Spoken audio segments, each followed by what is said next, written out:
We've all been there. Waking up on a brand new day, heading to a job that we're not passionate about, that we're not interested in. We feel stuck, we feel overworked, we feel completely unfulfilled. We want a hell of a lot more time to actually do the things that we really enjoy doing, the things that we're passionate about. And then there's this heavy, overwhelmed feeling starts to creep in. If that's you, then you are exactly the same as me, and you're in the right place, because I've got 3 tips for you that will help you feel a little bit less overwhelmed every single day.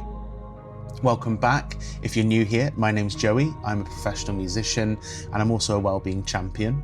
I started working in wellbeing just a couple of years ago, and already I'm blown away by the resources, the ideas, and how many people actually feel exactly the same way as me. I always felt it a bit strange that I was going to start working in wellbeing. I actually, when I started working in wellbeing, said to the person that hired me, surely you don't want me working for wellbeing, because I live with quite severe anxiety and depression.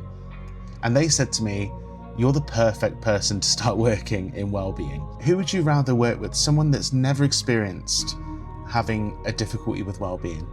Or would you rather someone that's actually dealing with it themselves and can give you tips and tricks that work for them and see if it actually works for you?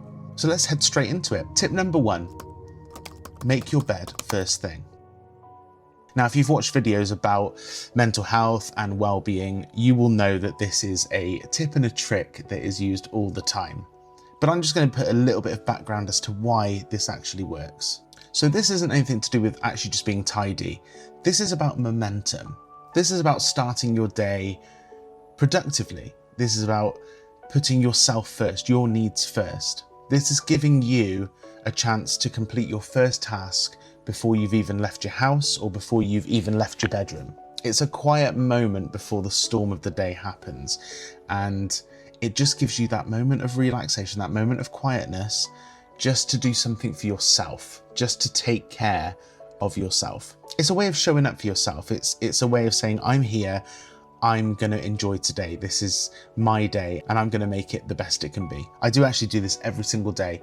The days that I don't do it, I feel completely different. I feel like a different person, like I'm not prepared for the day. It's just such an easy habit to get into, just making your bed every single day. It doesn't have to be perfect. It just means you take that moment.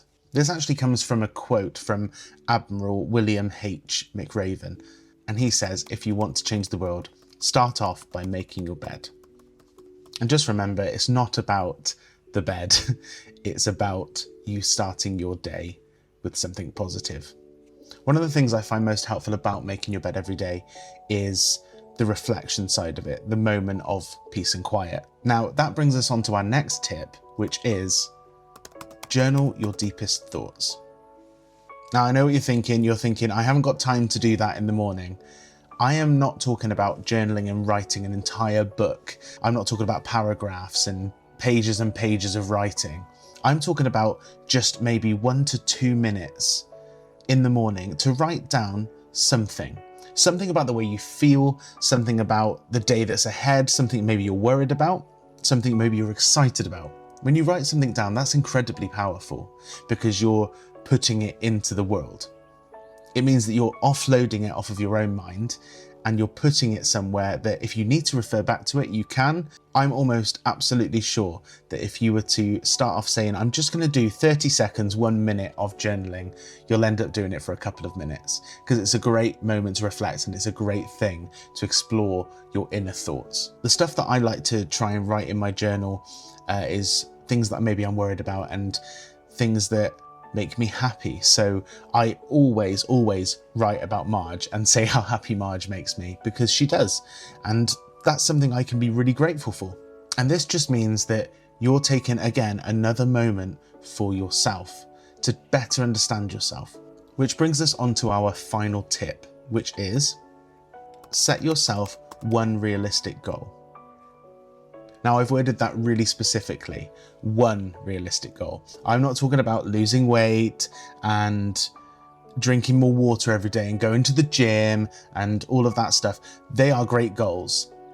I want you to pick either one of them or just an easy goal that you can achieve in a month. This doesn't need to be a long-term thing. This isn't like our New Year's resolution. This is something that we can work towards, that we can track really easily, something that's not too difficult, but absolutely achievable. For example, this could be as simple as wake up every day at 7 a.m. Some people really find that waking up earlier makes them feel better. So to have that as a goal that you can track and you can see which days you did and which days you didn't wake up at 7 is a really great idea. Another one simply could be to journal every day. You can actually mix up these tips and use them however you like. It just means that you're giving yourself a path that can be easily tracked and that you can look back on in a month and go, did I achieve that? Did I not? It's okay to fail. But as long as you do your best and you try and achieve that goal within just that short period, which is a month, that will allow you to feel like you can take control again. Feeling overwhelmed can be so difficult and so stressful, but if you follow these 3 tips, just let me know how that affects you, how that makes you feel. Tomorrow morning, I want you to try those 3 tips, okay? And please just let me know how it makes you feel. If it helps you improve, if it makes you feel a little bit more in control and less overwhelmed. And I'd love to chat to you guys in the comments. What is something that you do? What's a habit that you do that you feel helps you feel a little bit less overwhelmed or a little bit less stressed? Please let me know in the comments. I'd love to know. If you've enjoyed this video, then please like the video and subscribe to me. That would really help. This is a very small channel. So we're just trying to build it now and build a little family, a little community where we can get well-being tips. I can learn from you and you can learn from me. If you haven't seen it already, I did do a vlog about turning 30.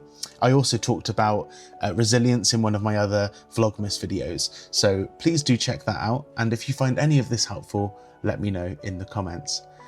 I'll look forward to seeing you in the next one. Bye.